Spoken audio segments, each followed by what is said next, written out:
So we've got that covered. If we ever need any help with time zones, we've got Mark Edworthy. There you go. He seems very focused. Yeah, he Like a is. focused kind of guy. Yeah. A lot of coffee too. Hmm.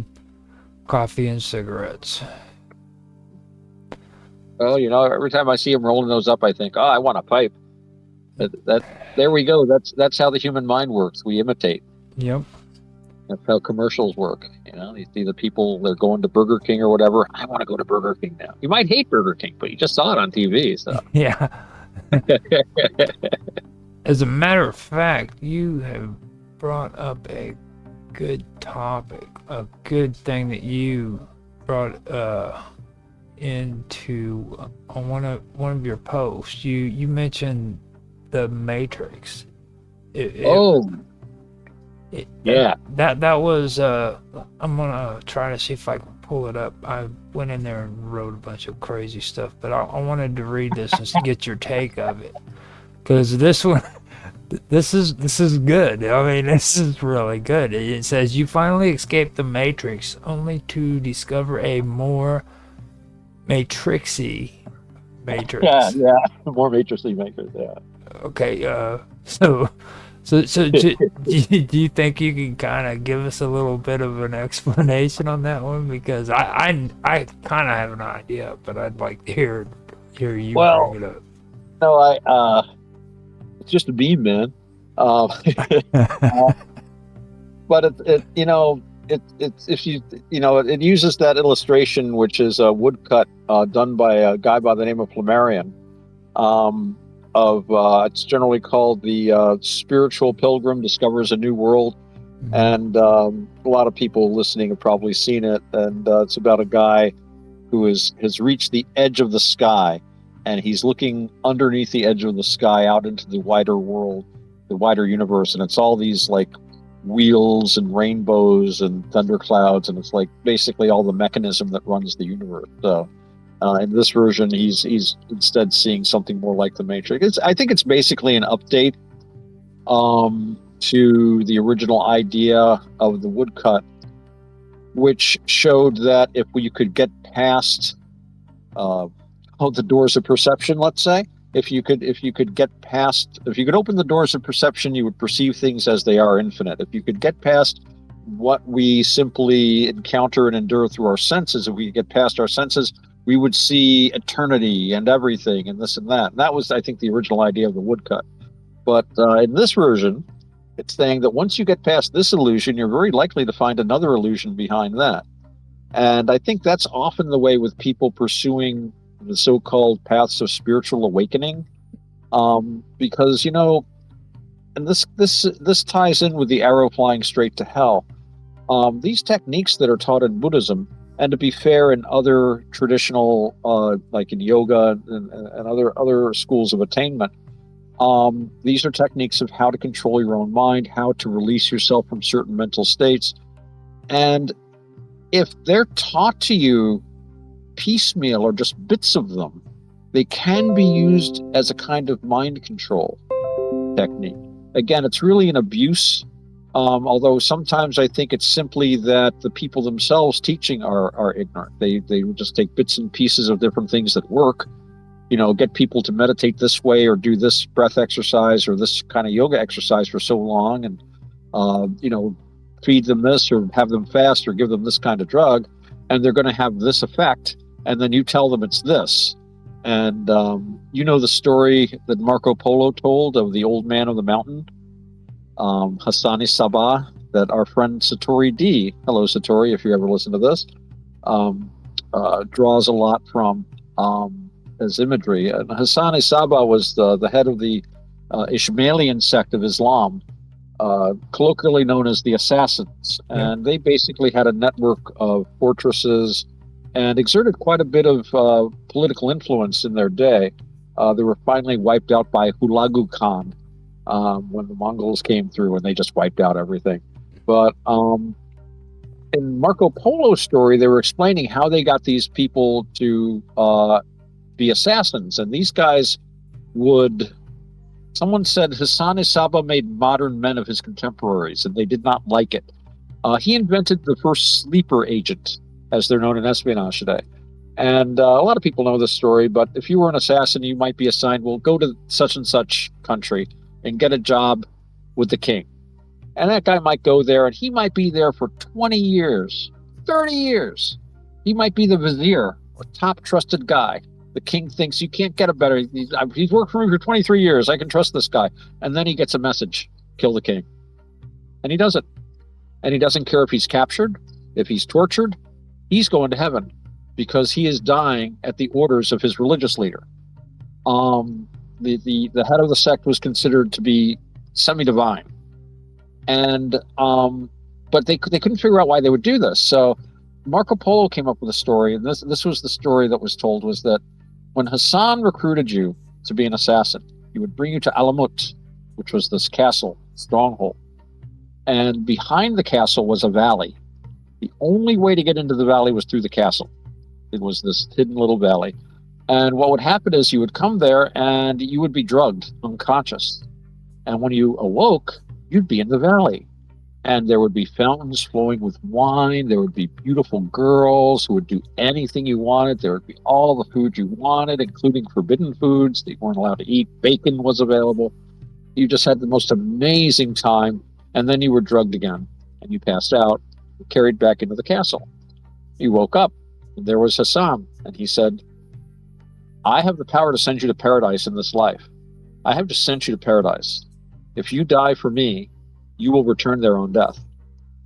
And thus, he got their loyalty. And you remember the very famous sequence that was reported, I forget which medieval traveler was traveling by Alamut and had stopped, and he called him Senex de Mons, which is Latin for old man of the mountain. He was known as the old man of the mountain.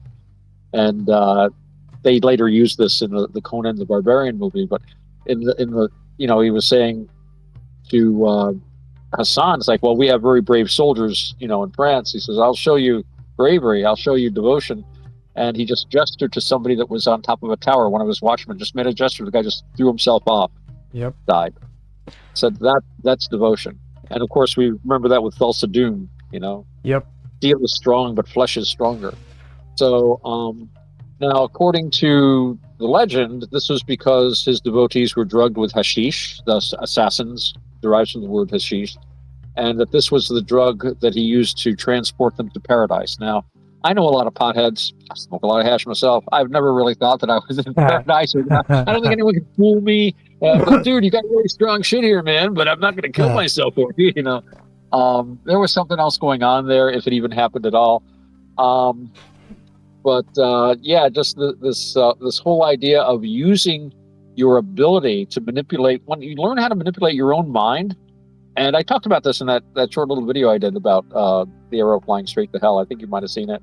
When you learn how to manipulate your own mind, that means not only is it impossible for other people to manipulate your mind, but you know how to manipulate other people's mind.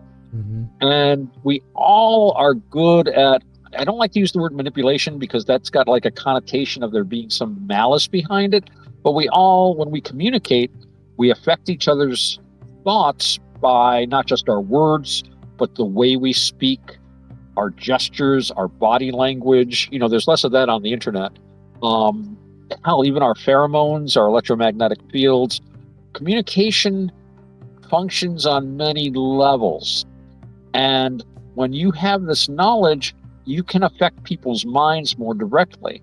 And unfortunately, if you have this knowledge without the virtues, without the ethical training that should go with it, then you might be very likely to use these abilities for short-term things like exploiting people, controlling them, sending them off to die in wars. And the thing is, the people who learn these skills were learning them to free people from these activities.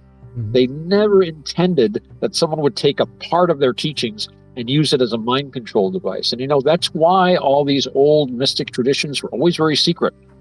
If someone comes to me and says, I want you to teach me, I'm going to say, let's think about that. You don't do it right away. You wait until you see someone is actually very serious about it. And when they learn, they learn the whole thing. They learn about the importance of virtue. They learn about the importance of quieting their own mind so that they're at peace before they learn these techniques. Because if your mind isn't at peace and you can do all this stuff, you can turn off your emotions. You can say, hey, I can go and I can burn down a village. I don't care because I'm here in the now, man. What a useful tool. Now I can burn down villages. That's a misuse. And it ultimately leads to bad craziness, man. I don't know what other phrase to use. So there's that. I was reading a conversation that Mr. Robot was having with Tan the other day, and he mentioned to an extent like what you actually it was exactly what you were talking about being guided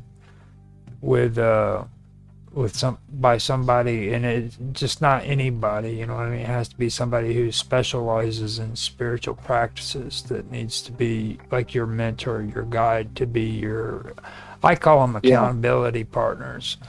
When I was going to my 12-step program, we referred to them as sponsors. You have somebody there that's, things of that nature, and that was what I got from what you were just saying there, about when you go through and you learn how to think right, I guess you could say.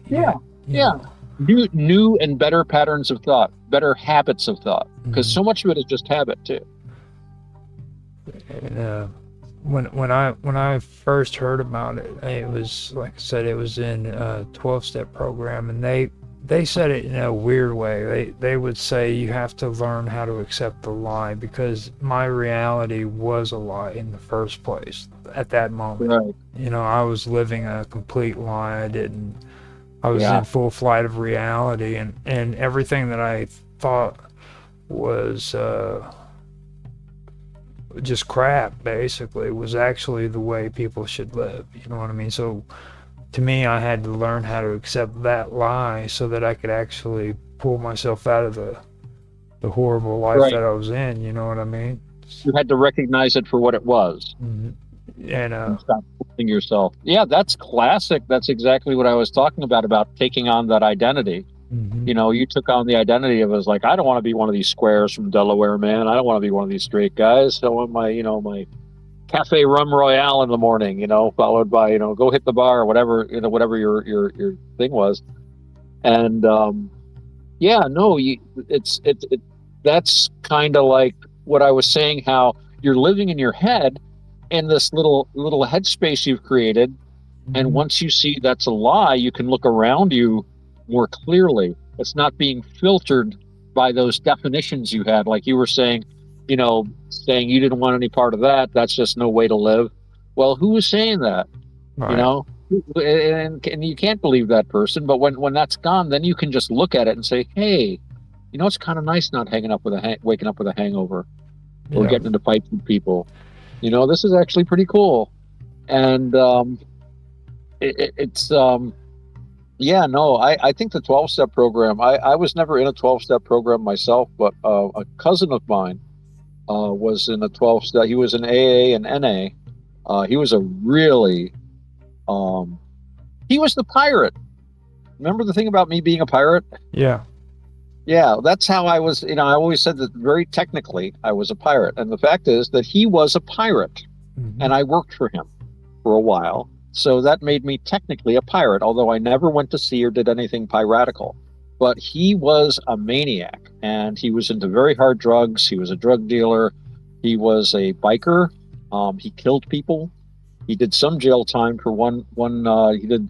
He was at Attica, which is our maximum security prison here, for manslaughter at one time. And I know he killed some other people that they never found out about it. He's really, I got along great with him. He was, his family, and I loved him. He got along well with family, most of his family. Didn't get along with his dad.